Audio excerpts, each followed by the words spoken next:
Cookson on these lengths.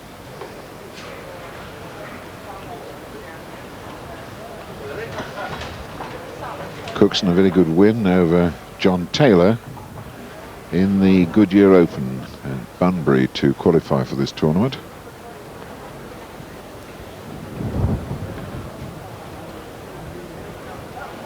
Mark Britton beating Steve Copeland in the Klondike to qualify. And to make his exit now from the tournament, Glyn Cookson, a comeback from 10-13 down to go out 21-13 into the second round. Kookie is cooking with gas. Yes, and the Bass Masters is cooking with gas as well. Terrific tournament. Welcome back to the Rakes Hall Hotel here in Blackpool. Glyn Cookson through the awkward first round stage and now one of the last 16, Roy Armstrong. And you've got to say about Glyn, still looking for that elusive first televised victory. Yes, all the players know how good Glyn is. He's mighty consistent. I would say he's in the top 6 of the players, but he's not won a major. But the bottom half, it's absolutely wide open. Glyn could come very close now. And Ian Rigby is being talked about around the green by a lot of the older players as someone who's adjusted well to this green here. Yes, Ian's a very steady player, won the TPA tournament on this green last year, and he is quite an impressive player. One of the impressive players. Again, he hasn't come through to win a major. Now, what the players have really got to adjust to this afternoon is a much quicker green, Roy, is that right? Because the wind, which affected Norman Fletcher badly, but since then the sun's been out, it's really quite warm now out there, and it's so much quicker than it was this morning. Yes, just after the lunch break, as you rightly said, the sun came out, and watching the balls go, I think it's about 2 yards faster, and it'll affect the green, especially down the edges. The edges will be quite sharp now. Well, the main man is out there, Roy, Brian Duncan, playing in yellow this afternoon. Now he played sluggishly yesterday against Mike Knowles, still managed to win the match, of course, but do you think the quicker pace will suit him? Will he be happier out there today, basically? Well, the one thing that he doesn't want, he's a bit like Norman Fletcher, he doesn't want excessive wind. But you know, once Brian gets over that first game, we've heard it all before, he doesn't particularly like the green, we've seen it all before, he's going to be very, very difficult to beat now. I still think he'll be up against some stern tests, and Andy Buckley, when he was talking to John Bancroft this morning, was saying he's going to give it his best shot and really have a go at Brian. And I'm sure that's the thing to do, because so many people have a lot of nerves against him and stand off and let Brian play. And if you let Brian dominate the game, you're a goner. Okay, well, let's have a look at Andy Buckley. You've got to say the unmistakable Andy Buckley because of the ponytail. But his father, Stuart, who you know so well, what do you think he'll have told his son about how to play Duncan? What's the game plan? What should it be? Well, I think the dangerous thing to do with Brian, the tendency is for people to change their normal game, and they'll tend to play a short game against Brian, and that's what he loves, because they then play balls close to the jack and he's able to get at them.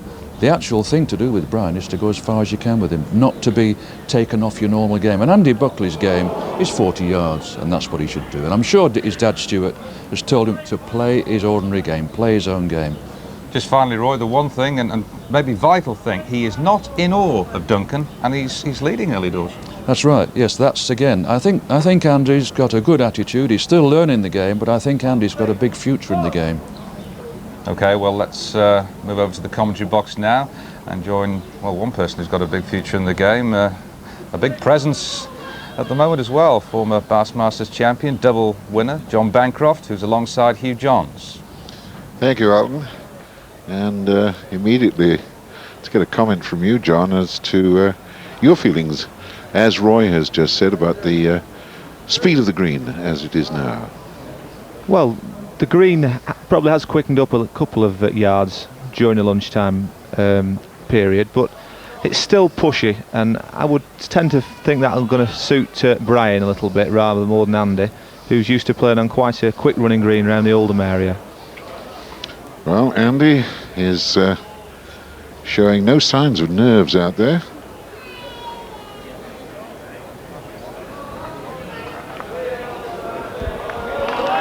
That's a cracking ball. That's a bruiser to beat.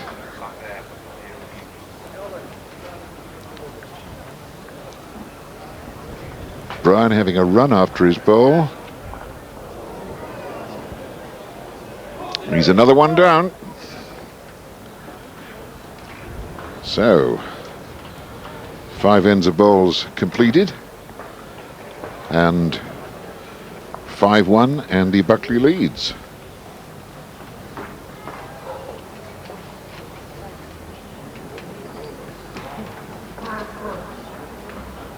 Andy Buckley not exactly playing the game plan that was perhaps forecast. But he's putting pressure on the great man, Brian Duncan.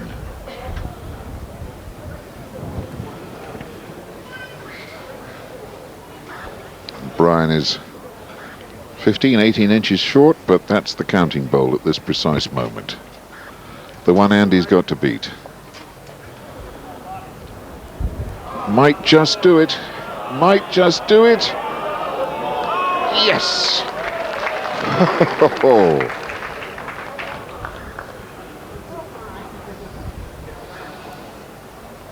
Can that come back from there? The answer is no. And that's another one for Andy Buckley. Well, John, this is a cracking start for Andy Buckley. This will be just the start that Andy was looking for, really. I mean, whenever you're playing Brian, you're desperate to get off to a good start because, as Roy was mentioning earlier, he can dominate the game if he gets going in the corners, and as far as Andy's concerned, that would be the end of game before it even started. So Andy's setting the pace, he's dictating where he wants to play. He's obviously decided that he's going to play across the green to start with and try and keep Brian out of the corners. If Brian's going to get in anywhere, he's going to have 2 throws to get the jack into the corners, which I think's a wise tactic, really. Well, of course, Brian had his problems in the first round with Mike Knowles, and he was very, very thankful to get out of that one the way he did. 21-19, because Mike had the winning of it at one point. Andy, of course, kept his nerve to take out one of the very fancied players, Mike Leach, in the first round. Oh dear, Brian Duncan. That is not what we expected. And that's 2 for Andy Buckley. Well, this is a substantial lead, 8-1. And that's a very thoughtful looking Brian Duncan out there. Well, I'm just wondering what's going through his mind. His doubles partner, his great pal, Norman Fletcher, went out this morning. Is he going out this afternoon, John? Well, maybe Norman's been talking to him, and that attitude's rubbed off him. He looks very down in the dumps. He doesn't look up for it at all. He seems to me to keep putting his balls too back of the jack. He keeps expecting them to be pegging, and they're obviously not doing. He's to back again this time. He doesn't seem to be putting his balls on the road at all. Well, that's a pressure bowl lead that Andy Buckley put up there. You can't get at it because it's just behind the jack. Is he going to couple up? Looks tidy. No, it's gone out.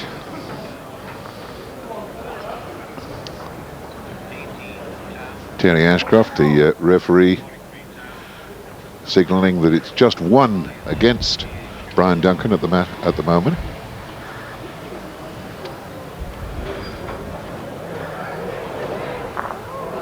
Unlucky Brian. 1 for Andy Buckley. And as Andy soars into a 9-1 lead, good time to go down and see what his dad, Stuart, thinks about it. He's talking to Alistair Mann. Well, it couldn't really be going any better than this at the moment. He's doing very well. I've just got my fingers crossed he keeps it up. I think I'm more nervous than he is. It's a game of 21 up, so we'll just hope for the best. I don't think it could have been more relaxed than his approach to this game, could he really? He's a pretty laid-back character. He controls emotions very well. Yeah. Were you confident as he was? Optimistic. Yeah. Well, there's certain optimism. Is there a certain game plan he's got, or is he just happy No, to... he's just going to try and put him near the jack, I think. You can't kid Brian Duncan, he's a master. No better theory than that. Get near the jack. Back to you, Hugh. Well, he's certainly getting near the jack, Ali. Look at this. The lead was brilliant. And something here was interesting that Brian Duncan, who's now in the 13th Bassmasters, which is the total of them, he's won it 4 times. He's been knocked out in the first round 6 times, but he's only been knocked out in the second round once. That by Alan Broadhurst back in '89. Usually if he gets through the first round, he zooms on towards the final, but it's not looking like that at the moment. Roy Armson's now joined me. What are your feelings about it at the moment? Well, it's quite amazing the way Andy's playing. He's settled down immediately, and as John was saying, he's laid back, but at the same time his concentration is tremendous, and there's no doubt about it. The green is a lot faster. He's playing finger peg, just about 28 yards on one side of the crown, and his leading has been immaculate. Well, let's see where he delivers this one. The road looks very, very tidy. The weight, well, could do with a bit more. But it's certainly about time that Brian Duncan started to impress his presence on this match. Well, I think that stayed out, so the short bowl is winning it. Andy wanting about an extra 2 feet of running on this bowl, and he's got it. That's a beautiful piece of inspired work, just putting that extra piece of running into the second bowl. He corrected perfectly, John. Yeah, he's obviously just feeling the length very well. I'm surprised. Watch out. Oh, that's a good strike Well from Brian. Well knocked. That was a good hit for Brian. He needed to count this end, really. It's getting to the stage where the game was going beyond him, really. But I'm surprised the last couple of ends he has had opportunity to strike, and Brian normally doesn't hesitate and comes right through, but the last 2 ends he's just played control weight, but that time I think he's done the right thing and cleared them all off.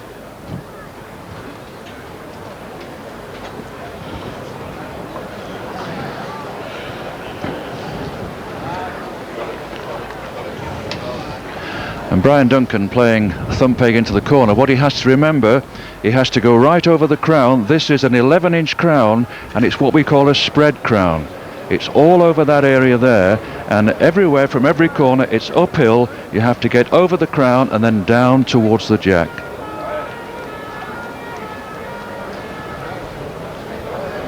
Well, Brian's lead, not what he would have wanted, and Andy would have been grateful to have made a full contact with the block then. As it is, he's run straight throughout the back. It's a question of whether Brian can get back now from there. No, that's merely coupled up with his first one. It's there to be won. It's there to be won. Now, Andy, have you got the weight? Have you got the right correction? Yes, you have. No doubt about that. One for certain. 2 it is. 2 it is. So 12-2, Andy Buckley is taking the great man apart. We have to leave it just for a moment or two, but this excitement will be continuing when you come back to us.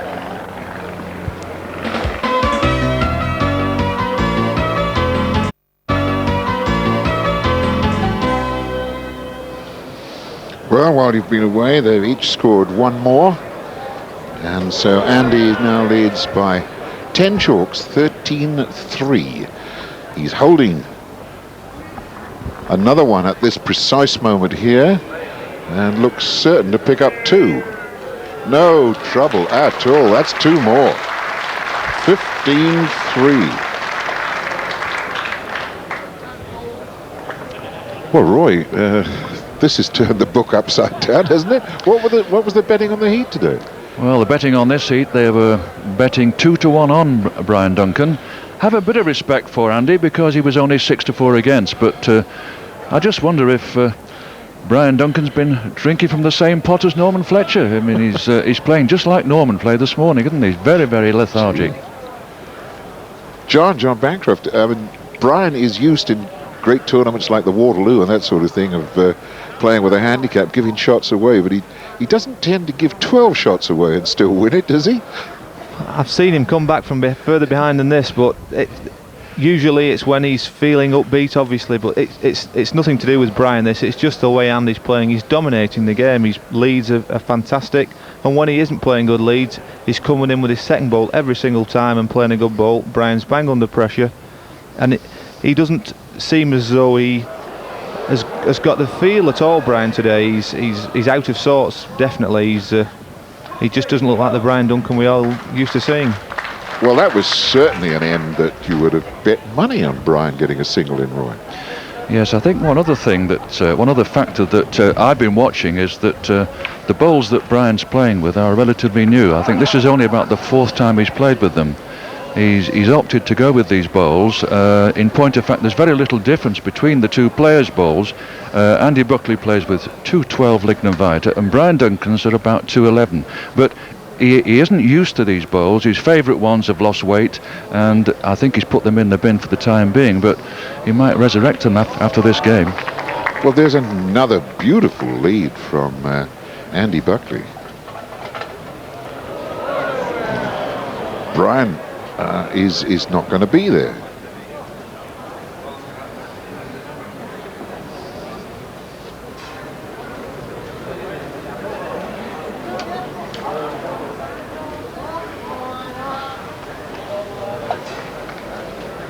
Well, he's on for another 2 at this moment, unless Brian Duncan can do something about it.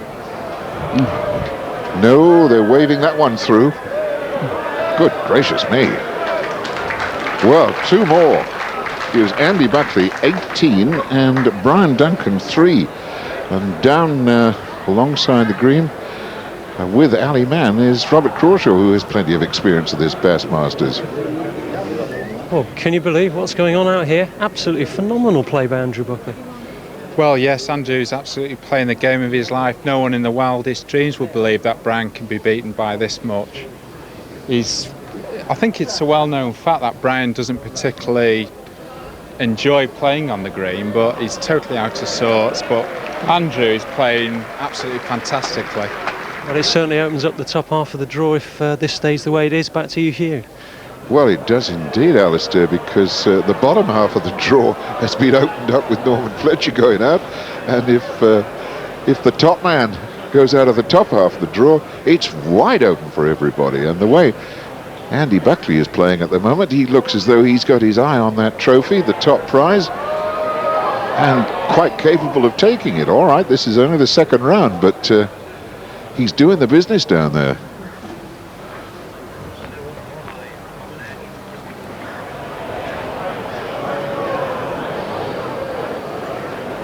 No, yet another end in which Brian failed to master it at all. Does the body language, John Bancroft, tell you that Brian has more or less hung up the white flag, that he's resigned to defeat now? I don't think he's given up. I think in his heart of hearts he'll still be trying, but it's just so difficult for him to see him any way back from him in the game. Going back to what Roy was saying about his bowls, Brian's a great tinkerer with his bowls, and he often tunes them up and strengthens them and weakens them, and I know he did alter them on Wednesday morning, having had some practice, and the way he's not putting them on the road here, it wouldn't surprise me if he's altered them again, and it's just not paid off for him today. He's hardly put a bowl on the road at all during the game. Well, Andy has got 1 in. He needs 2 for the game. That road looks a bit tidy. Well, that worked for him. He's holding game at the moment. This one has got to count for Brian Duncan. He's got to cut it down. I think he's bowled one. No! flew through the gap. Out through the gap went the bowl. Out of the competition goes the champion, Brian Duncan. Totally destroyed by Andy Buckley. And we're going to hear a lot more about this young man. Look into that crowd. They're up on their feet all around the green. The applause ringing in the ears of Andy Buckley. Superb victory. Yes, absolutely destroyed the great man. 21-3, and Andy now is down there with Elton Wellesby. Luckily enough on the Right, well, I don't know whether you know this, that is the biggest ever victory in the Bass Masters against the game's number one. What do you think of that? Well, what can you say about that? I mean, it's a dream come true, isn't it? He's the best player there's ever been, the best player more than likely he's ever going to be, and obviously I'm delighted. I mean, you said you were going to be confident, Yes. I mean, but that was supreme confidence. Yes, yes. Well, it's all practice, all the practice that you put in pays dividends. I mean, you got him on one mark, which and Brian just couldn't read it. No, he was struggling for his length, and he was struggling with his line a little bit. His balls were just sticking out because he was just playing a yard up and that, you know. But no, I was very delighted with my game, very delighted. You seem to adjust to the greater pace of the green this afternoon than Brian did. Yes, I think it's speeded up a couple of yards in the last 2 hours with the sun on it. You know, it's gone a little bit faster. It's just suited my game, really. And of course, the number of touches that you had as well were quite remarkable. I wish I'd have had two. I'd have had 500 quid in my pocket. Can we just bring Brian in? Thanks for joining us, Brian. I know if you can just move around a little bit so we can see you. Have you got a smile on? Can you manage one? No.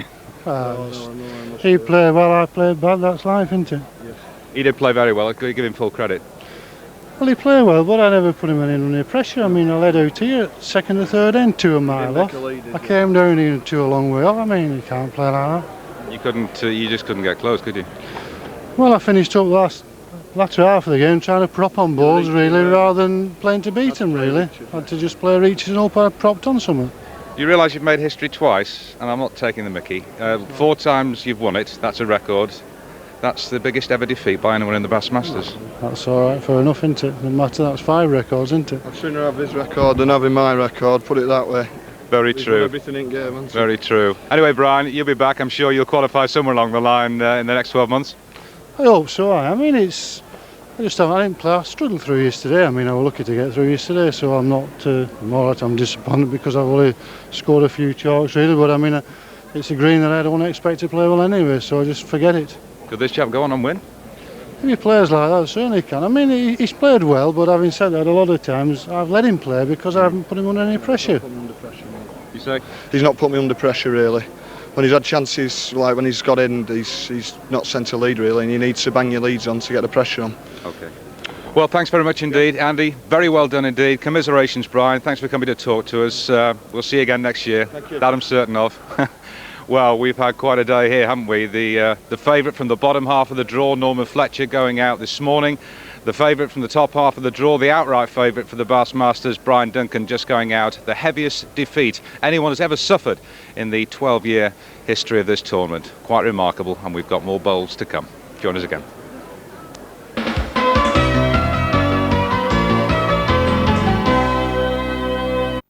Andy Buckley, 21.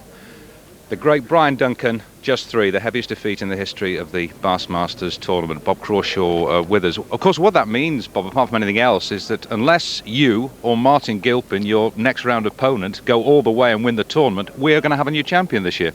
Well, that's right, Elton. I just hope that one of us does go on to win it, especially me. Are you still in shock after what you've seen out there this afternoon? Well, it was an absolutely fantastic performance by Andrew. He totally dominated the game.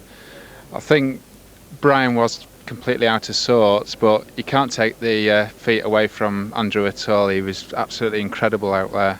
A day of shocks. Fletcher going this morning, Duncan this afternoon. Well, that's the world of bowls. I mean, everybody has his day and anybody can win this competition. What about the way that the green has changed this afternoon? I mean, clearly Andy just judged it superbly, but he did hit a mark that Brian just could not get him off. Well, Andrew's done well in the Talbot competition itself. He's played very well. He reached the final stages last year. He's totally happy with the green, so there was no reason why he couldn't have beaten him in the first place. It was really, it was big odds, Andrew, on the heat, to win the heat against Brian, and I'm sure there's a lot of punters out there who's won a few bob on this game. Yes, quite a few heading to the bar, Bob. Thanks very much indeed. You get ready for your matches coming up a little later on. Now a match eagerly awaited here at the Rakes Hall Hotel. Steve Copeland against Ian Rigby, who's been backed by, amongst others, that very, very shrewd judge Arthur Murray. Now Rigby won here 12 months ago, so he's another one who knows the green. But he trails 12-10 to Copeland, the commentators Brian Brett and Hugh Johns. So Ian Rigby sets this block down underneath the commentary position this time, deciding that he wants to perhaps play some corners now, having had some very short marks. 2 foot.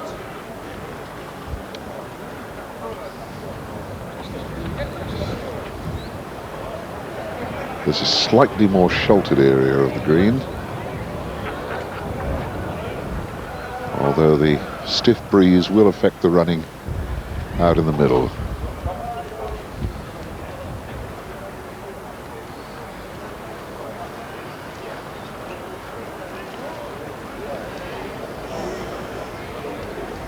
Good land, good delivery, holding 2.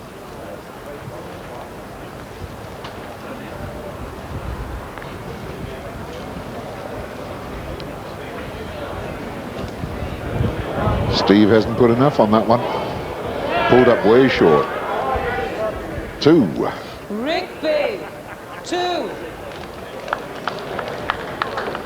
So after 19 ends of bowls, nothing between them at all.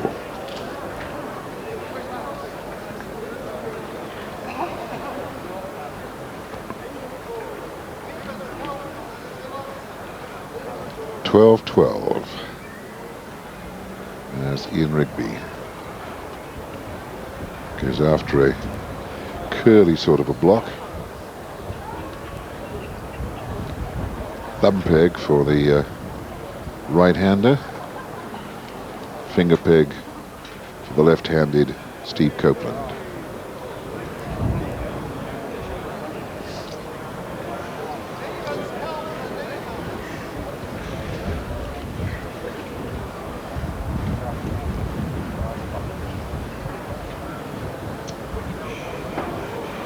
Oh, that's never coming back.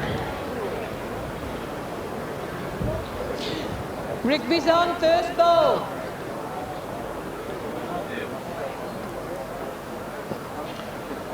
It's about length as much as anything here. If he can beat his own ball. No, he won't. So Ian Rigby's got his nose in front. Rigby. 1. 13-12. Ian Rigby.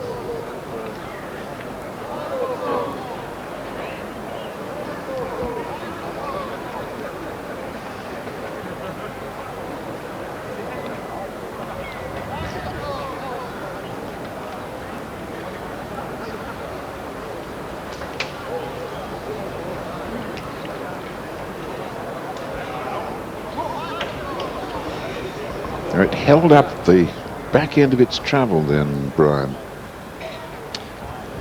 Yes, he wasn't quite right, Hugh. I'm just wondering about difference in bowls. There's scarcely a difference. 2-12 for Rigby, 2-11 Copeland.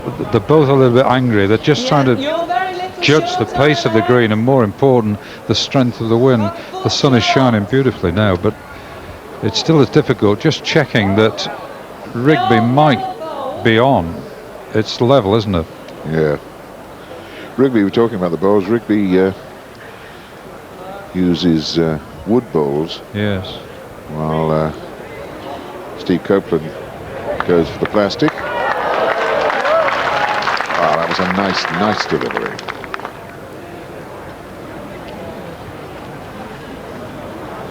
It's something of a target as Copeland trying to play through. Got something of the jack in the ditch, dead end.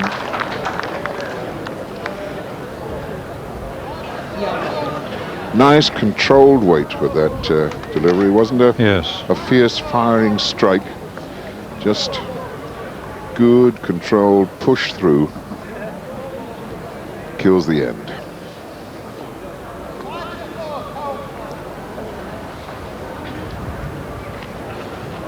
So Ian Rigby, one in front.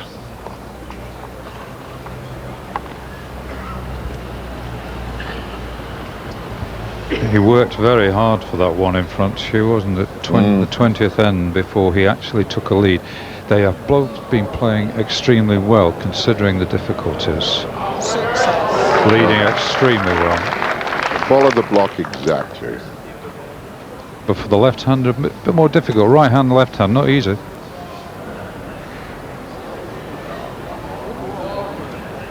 Needs to bend a lot.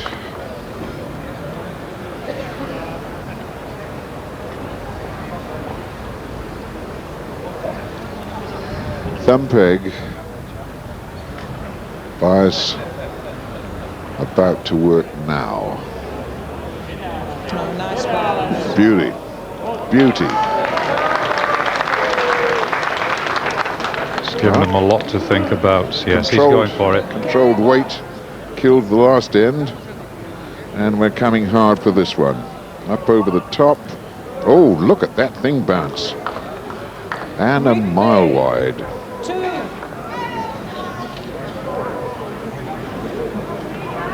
15-12 in Rigby in the driving seat.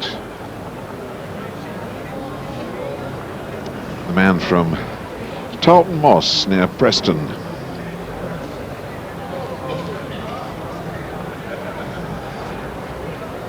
Winner of the Tetley Walnut this year to qualify. Steve Copeland, winner of the Kirkham Classic, and what a classic victory that was for him when he took out Manchester's David Chew in the final of that tournament. 21-1, would you believe? And they say that David Chew was lucky to get one. He's a good bowler, David. I've seen him do well in the Isle of Man, that sort of thing. He's a good bowler. Ian Rigby, in fact, he was on the reserve list for winning the Tournament Players Association competition on this green. Yes, he beat Peter Marrow from Wigan, yes.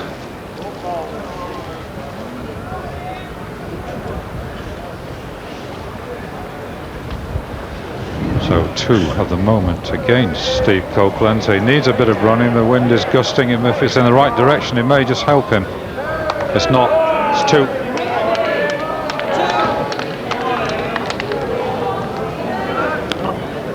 Twos back to back gives Ian Rigby a 17-12 advantage.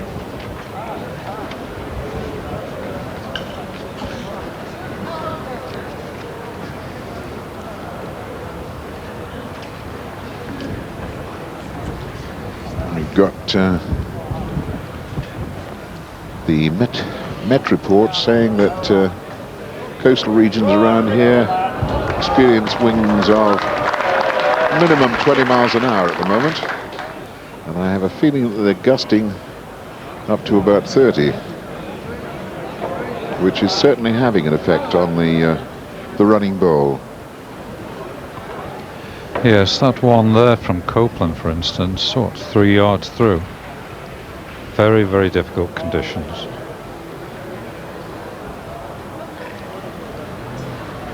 Staying out. It's got to be an inch perfect bowl to snatch this. Just going to fly away.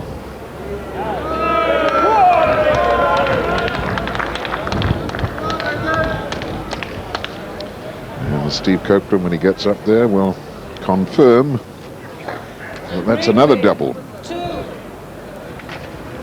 Well, that's a gallop, if you like. From 9-12 down to 19-12 up in the space of what, 2, 4, 6 ends. And he's had to fight to stay in the game, Hugh, up to the halfway point. Really, Copeland was playing the better of the two. He was happier with conditions. All of a sudden, Rigby's got hold of the game, but his lead there, it's all over the place.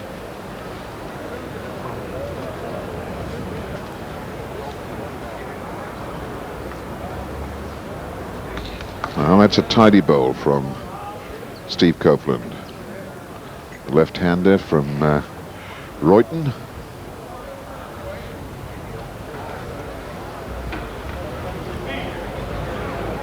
Rigby coming in, thumb peg. Not enough. And Steve, of course, being the left-hander, bowling finger peg. Yellow ball, no doubt.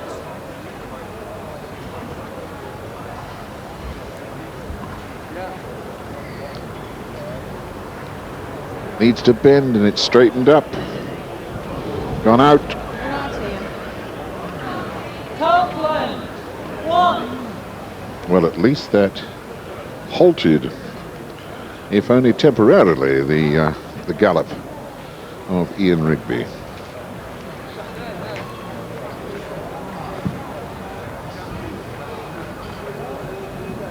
Steve Copeland, who took out John Taylor in the first round. A very, very tight game that one was. 21-20. I think in that game, Hugh, if I can, I'm pretty sure he went for this mark and then played along an edge in front of the public house here and built some good leads. He had a few breaks along that particular edge, and he's jockeying for it now, although his lead is well away.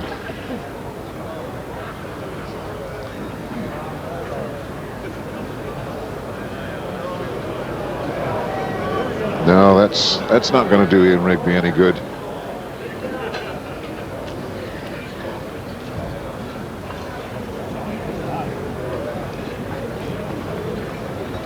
Well, that's got more weight, but that's ducking away underneath. And has that got too much weight? Will it stay on the green? It will not. Oh, it's an easy single, surely. Normally, yes. But the pressure's there, isn't it? He's a couple of points away from victory. His first bowl was a mess. Well, second looks good, Hugh. The line is right. The weight is right. No bother. One good bowl out of 4. But it's enough to put the score on the line. 20-13, Ian Rigby.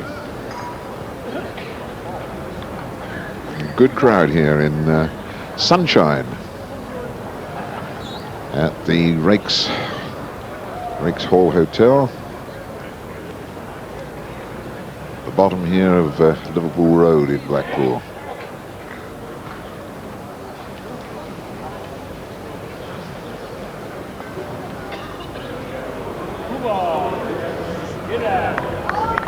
Weight is right.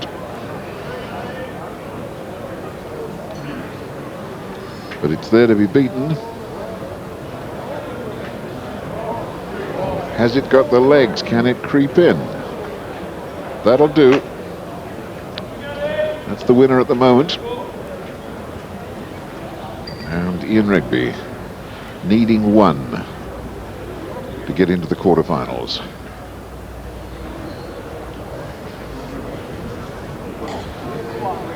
His last chance on this particular mark. I think that stayed out. Mary Farmer, the referee, has a look. Mary Ashcroft. Mary Ashcroft, sorry. You know, she may not make a decision on this. Oh, that's definite. Positive. I'd have said it was stayed out. But at this moment, Ian Rigby is a winner. And he is a winner, if that blue bowl is counting.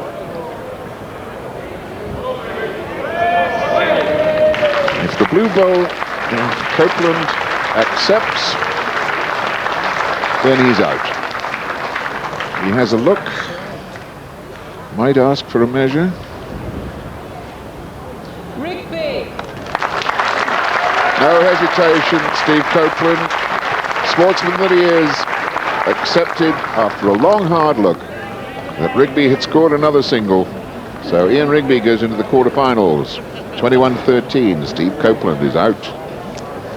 Yes, Ian Rigby looking very good indeed once he'd stepped on the gas. Now, what about Tommy Johnston? He'll be fancying his chances. Now Duncan's out. Young Paul Strut, his second round opponent. Tommy in charge, 17-13, beginning to pull clear after a nip and tuck of a start. Tommy twice a losing finalist in the Bass. Paul Dad's Ken, also twice a losing finalist, so something in common at least. Commentators Roy Armstrong and Brian Brett. Well, Tommy's been in the Bass on many occasions, from 1985 right through to last year when he lost first round to Jeremy Muff. Now then, Paul, first time in the Bass. Won his first game against Andy Tate, 21-19, terrific game. So he's no mug on the green, he knows his way around. Now Tommy Johnston, the sun comes out, shining on Johnston as he tries to get this ball running down, but not far enough. Angrily waves it on. It's pulled it short. Certainly one to Paul Strut, who now needs to compose himself, just get a little bit of a grip, take his time, think about things. The wind is gusting. Might take some running out of the bowl. Yep. Only the one.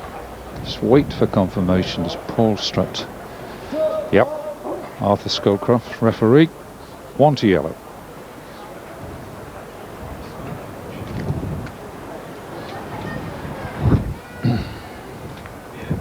So we're into the 24th end. Jack having been sent off and struck off once. And Paul Strut under pressure. 14-17, but he has the Jack. And he's picked out a very interesting little mark. It's a super mark, this one, Roy, isn't it? It's a very nice one if you get it right.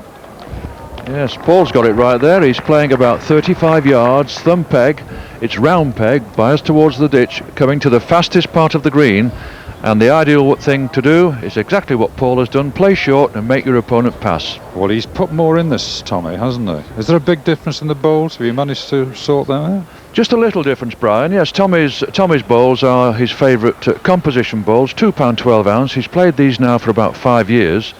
And Paul is playing with some £2 11 ounce Lignum Vita. So just a little difference in the bowls, but not much difference in the running. But he's got that absolutely right. I do think this is a nice bowling mark, because if he gets right up correctly onto the crown, it does appear that there is a bit of a trolley there to run down to the Jack. Yes, Tommy's asking how far they're off. He's considering whether or not to strike here. Difficult, I would have thought, to get through and get contact on the Jack. It may do a bit of damage on the bowls. He's three objects. Yeah. May just do a bit of damage, but he's bottom side and through and well fielded, Arthur Scowcroft. So he has left 2. So Paul Strut, another 2, narrows it again. 16-17, Ken smiling, the sun is out, he's enjoying the crack there with the crowd. He's been through it himself many a time. Good bowling family. And the trick now, Brian, from this position where Paul is, to remember that wherever he goes from here, it's uphill, liable to be short if it's not careful.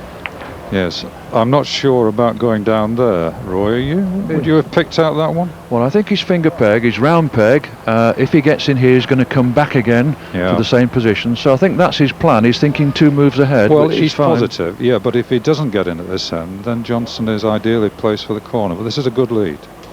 Lovely, yeah. Well, you may as well go for it now. He's got to play to his strengths and not worry too much about his opponent at this stage of the game. That's right. Now then, Johnston looks to have got it pretty right, doesn't he? Running down now, it might just with the peg just pull away, possibly. They're waiting for the referee just to indicate who he feels is on, what distance. Paul Strut is on, about a foot away from the Jack. Be very nice to rest inside the Johnston bowl. It will now go down with the bias and swing. Not there. Now then, Tommy, it's 1 against you. Yes, he's wondering what to do here. He doesn't want to strike too hard. He might knock his own out. But a little bit of weight possibly, Roy. in which case he would then possibly lose the road. He's worked it all out. What's the result? What is the result? He's only done it. Excellent. Sorted that one out. Tommy Johnston. 2, yeah. It's 2. Yeah, that's much better than a strike, because the outcome, of course, is that he counts 2. Well, here we are, Roy. Full contact on the ball, pushes his out, his own stays in, 2 shots. Brilliant ball, that. Absolutely indeed, perfect through ball. And just a controlled running ball. Yarded. But as we said, Roy, he's now in a position to go top right corner. Yes, I think the situation there was that Paul Strut didn't get a second ball. If he'd have had 2 in, the whole thing would have been different. And he's been punished for it. Tommy's got a good one here. Well, he's punished yard twice short now, yes. But again, the wind may be just eased at that point. Now then, Paul Strut. Lovely sunny afternoon at the moment. Is he further? Is his line right? He's certainly further. Now, whether it matters, Tommy Johnston thinks he's on, but he's asking Arthur Scowcroft just to confirm. Yes. The blue disc bowl of Johnston would appear at this stage to be on.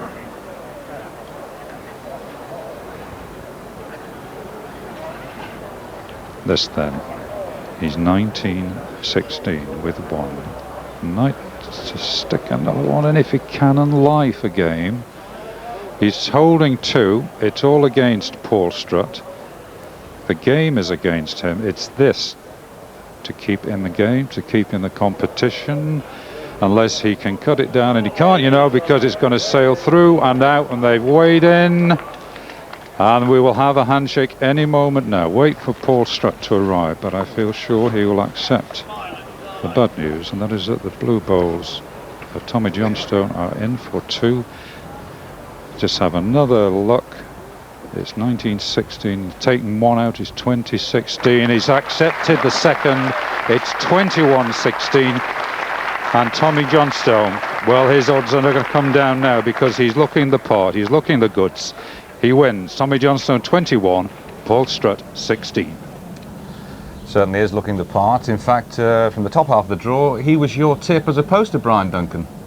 Yes, he was. I always fancied Tommy would do well, but although he'll be sorry that his great hero Brian has gone out, he'll be inwardly pleased because he won't have to face him now. Yes, major obstacles been removed. That's right, and of course Andy Buckley's played so well today, hasn't he? Played absolutely brilliant. What about Ian Rigby, a winner on this green last September in the TPA Championship? He knows it well. Yes, he's impressed a lot of people, a lot of shrewd judges like Arthur Murray, who watches a lot of bowls. He's been very good, very steady, concentrated very well.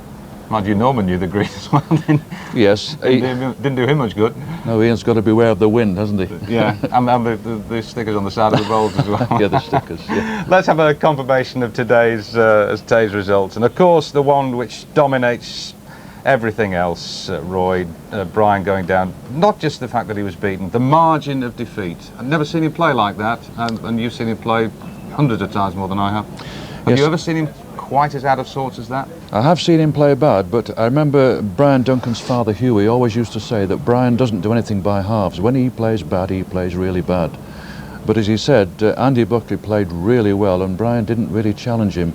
But I'm just about to say, statistically, 25 minutes and 42 seconds, 18 ends, the heaviest ever defeat in the Bassmasters. I mean, this will be talked about for quite a while, won't it, Roy? I think that result and our pictures today will reverberate around the Crown Green world for the next 3 months. On the other hand, it'll give players a lot of heart to know that that can happen to such a great man as Brian Duncan. Well, an incredible day, that's for sure. We'll have a new champion here unless Bob Crawshaw or Martin Gilpin win. Maybe it's going to be Andy Buckley, the conqueror of the legendary Brian Duncan. We'll be back tomorrow at 1:10 past 1.